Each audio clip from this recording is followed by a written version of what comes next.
বিএনপির সাংগঠনিক কার্যক্রম কতটা অগোছালো এবং কতটা এলোমেলো হয়ে গেছে, এমনকি তারেক রহমানকে ঘিরেও বিএনপি যে কতটা অগোছালো, কতটা ভুল করছে, সেটা এখন বিশ্লেষণ করবো। আপনি অবাক হবেন যে একটা দলের আজকের এই অবস্থা, সেই দল ক্ষমতায় আসবে এটা অসম্ভব।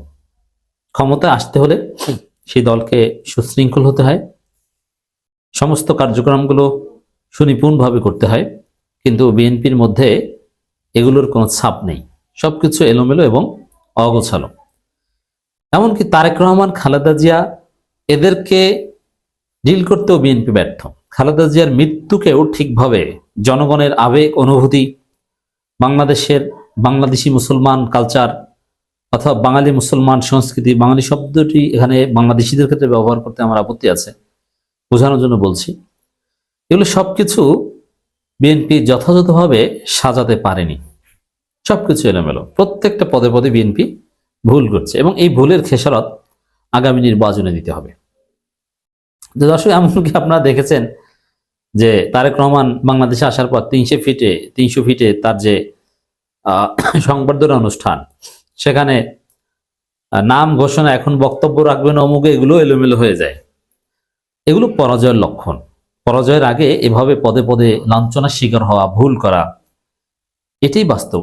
আপনার ডাকসু নির্বাচনে ছাত্র দলের ভূমিধস পরাজয়ের আগে আপনারা দেখেছেন যে পদে পদে ভুল করত, এবং এই ভুলগুলো হচ্ছে তারা যে হতাশ, তাদের মাথা যে ঠিকভাবে কাজ করছে না, কি করবে কি করবে না তার একটা প্রমাণ। ডাকসু নির্বাচনে আপনারা দেখেছিলেন ছাত্রদল নারীদের পক্ষে শিবিরের বিরুদ্ধে প্রোগ্রাম করে যে শিবির নারী বিদ্বেষী, নারীদেরকে শিবির স্লাট শেমিং করে, এই সেই নানান কিছু। কিন্তু দেখা গেল যে ছাত্রদল সেই প্রোগ্রামে ভিডিও ফাঁস হয়ে যায়, আরে এটা বল, এটা বল, ঠিক আছে ভাই, ঠিক আছে, মানে শিখিয়ে দেয় নাটক, এটা বলো, এবং বলে ফেলে যে বিএনপি ছাত্রদল সবসময় নারী নির্যাতনের পক্ষে আছে এবং থাকবে। তো এই যে ভুলগুলো, এগুলো অনেকটা সৃষ্টিকর্তা প্রদত্ত। পরাজয়ের আগে এ ধরনের কিছু নাকানি চুবানি খাওয়া, নিজের অজান্তে এরকম অনেক ঘটনা ঘটে যায়। তো বিএনপির ক্ষেত্রে, বিএনপি যেহেতু পরাজিত হবে আগামী নির্বাচনে, এ কারণে তাদের ক্ষেত্রে এরকম অনেক ঘটনা পদে পদে বারবার ঘটে যাচ্ছে। তো দর্শক, দেখেন কি ঘটেছে। তারেক রহমান ও ফখরুলের ইংরেজি নববর্ষের বাণী প্রত্যাহার, এটা শুনলে আপনারা মজা পাবেন। অনেকে মন্তব্য করছে যে বিএনপি মানেই বিনোদন। হ্যাঁ, ইটস ওয়ান কাইন্ড অফ বিনোদন। আমরা বিএনপিতে এই বিনোদন দেখতে পাচ্ছি। নববর্ষের শুভেচ্ছা জানাই, একটু পর বলে যে ভুলে টিপ পড়ে গেছে। ভুলে টিপ পড়ে গেছে, ফাজলামি করেন জনগণের সাথে।